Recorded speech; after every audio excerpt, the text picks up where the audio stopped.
যে প্রকল্পগুলির উদ্বোধন করলেন সেগুলি রেলমন্ত্রী থাকাকালীন মমতা ব্যানার্জি ভেবেছেন।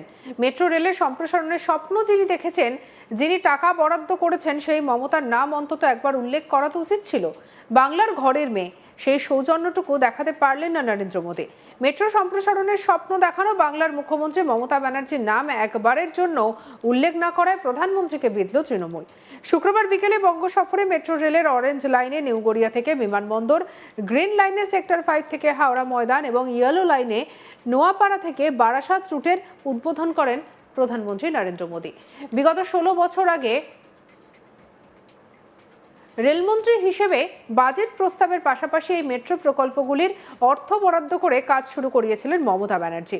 কিন্তু প্রধানমন্ত্রী নরেন্দ্র মোদী এর নাম একবারের জন্য উল্লেখ করেননি বা তার প্রতি একবারের জন্য কৃতজ্ঞতা প্রকাশের প্রয়োজন করেননি।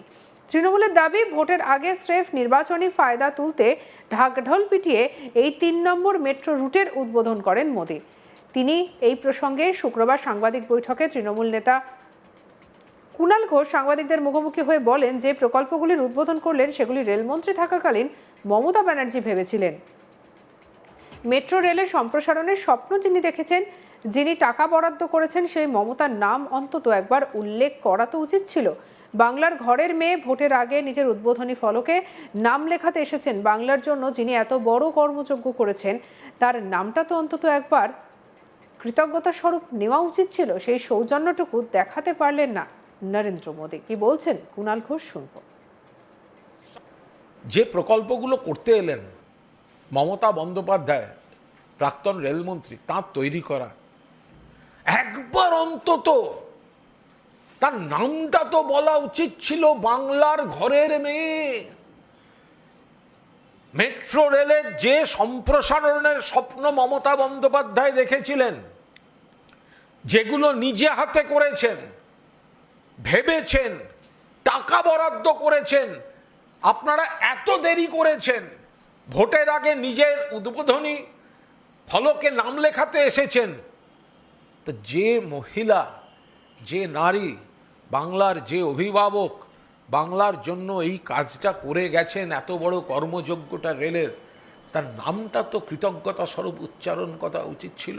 সেই সৌজন্যটুকু দেখাতে পারলেন না নরেন্দ্র মোদী। তিনি আরো বলেন, প্রধানমন্ত্রী নরেন্দ্র মোদী কাচের ঘরে এসে ঢিল ছুড়ে গেছেন। তৃণমূল যে প্রশ্নগুলো তুলেছে তার একটারও উত্তর তিনি দিতে পারেননি। বাংলা ভাষাকে আক্রমণ করে ব্যাকফুটে আছেন, টেলিপ্রম্পটারে বাংলা লিখে এনেছেন।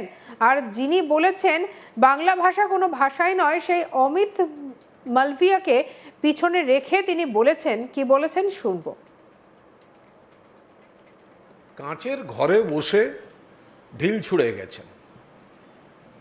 যে যে অভিযোগগুলো বিজেপি এবং নরেন্দ্র মোদীর সরকারের বিরুদ্ধে দেশ জুড়ে চলছে,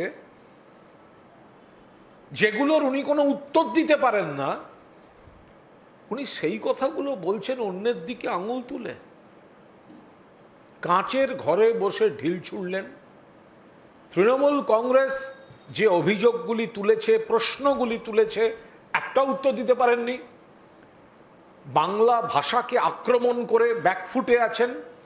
ড্যামেজ কন্ট্রোলের জন্য ওই টেলিপ্রম্পটারে লিখে আনা বাংলা, আর চোখে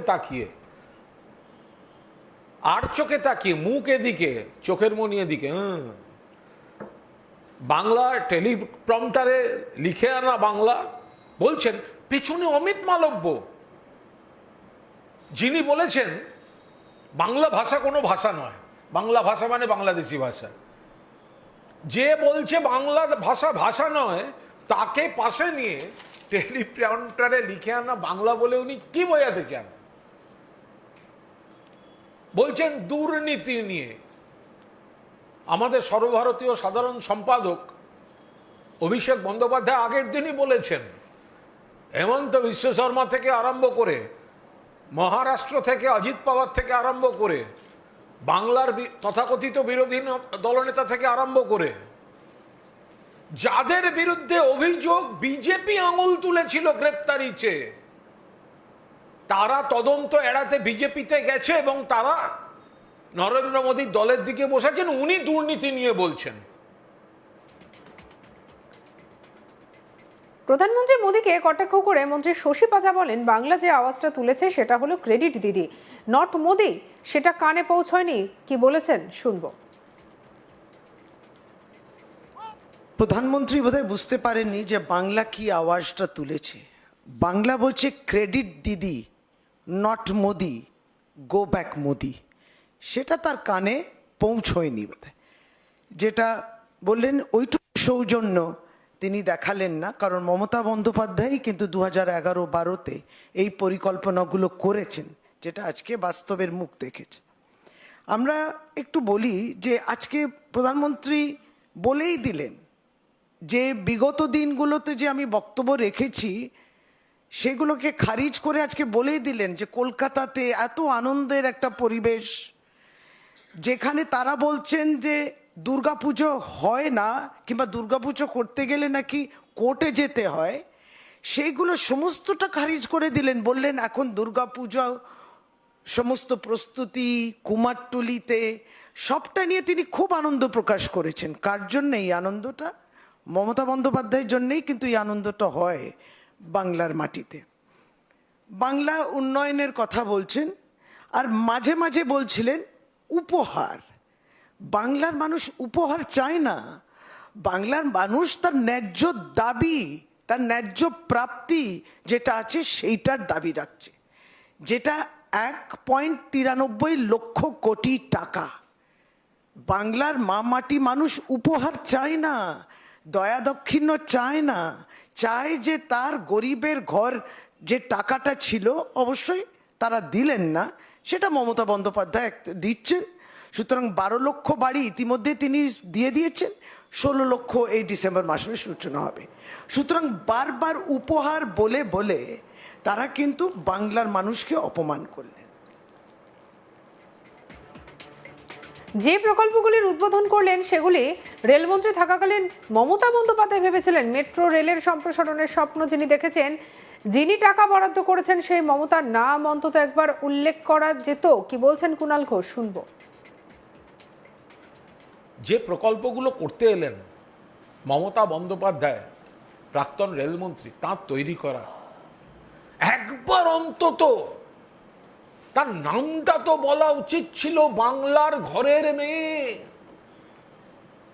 মেট্রো রেলের যে সম্প্রসারণের স্বপ্ন মমতা বন্দ্যোপাধ্যায় দেখেছিলেন, যেগুলো নিজে হাতে করেছেন, ভেবেছেন, টাকা বরাদ্দ করেছেন, আপনারা এত দেরি করেছেন।